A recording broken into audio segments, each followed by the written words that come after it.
No parent wants to make a trip to the hospital after their child has a traumatic injury or an accident. But when the unthinkable happens, caregivers at Essentia Health-St. Mary's Medical Center are ready to help.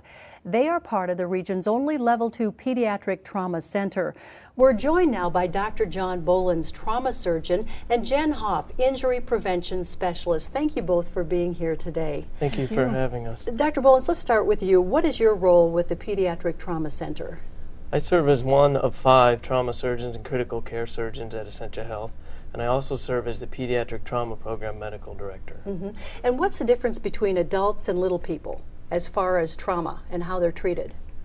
Well, children have to be surrounded by a whole network of specialists and subspecialists, and they have to be approached more uniquely. We can't scare them, we have to comfort them along the way. And is that part of the specialty designation and how it differs with a normal trauma surgeon? So the Pediatric Level 2 Trauma Designation shows that we are committed to taking care of children and that we have the ability to take care of children.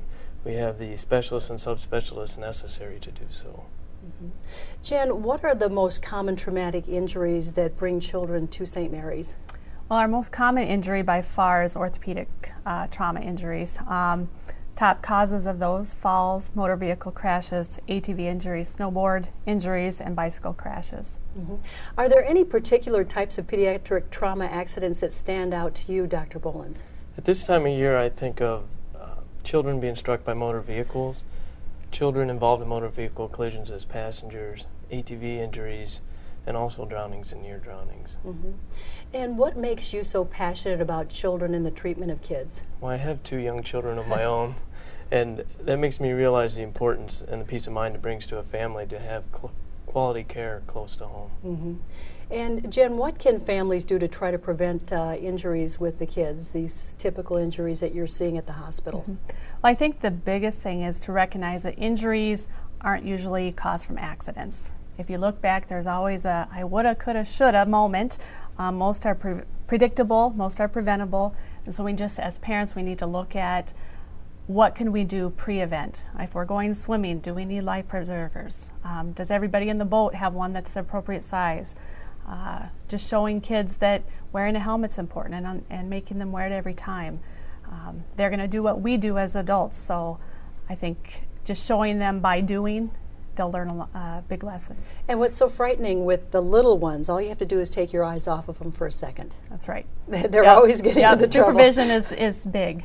And what advice do you give to families on this topic, Dr. Bollins? I ask families to find a safe place for their children to play and ride their bikes away from the street, to properly restrain them when they're going to be riding in motor vehicles, to make sure they wear their helmets, and if they don't wear their helmets, then they get the toy taken away.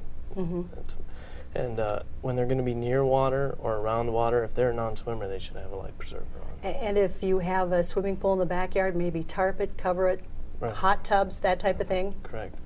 Now, Dr. Bollins, of course, sometimes accidents just happen, but how can your trauma designation help you to give parents a peace of mind that they need? Well, families should rest assured that when accidents do happen, that we're here and we're ready. And how important is follow-up care when these events happen? So our goal at Essentia Health is to take the injured child and their family from the time of injury through the initial phases in the emergency room and then through all the subspecialties they need, and then to continue on with them to coordinate the care and to get them back to the best of their ability, back to living. And Jen, any last words of encouragement for preventing those trips to the hospital that none of us look forward to? I think just going back to that pre-event checklist, you know, making sure they have their helmets, making sure they have the appropriate gear. If they're riding ATVs, kids less than 16 should not be riding adult-size ATVs, and we see it all the time. They need to be on the appropriate size bike, appropriate size ATV. They need to be in the appropriate car seat. There's lots of resources available if we just, you know, as parents, access them. You know, I'm curious, we're going into a busy summer ahead. Is there any difference between winter and summer when it comes to the number of accidents and trauma cases you see?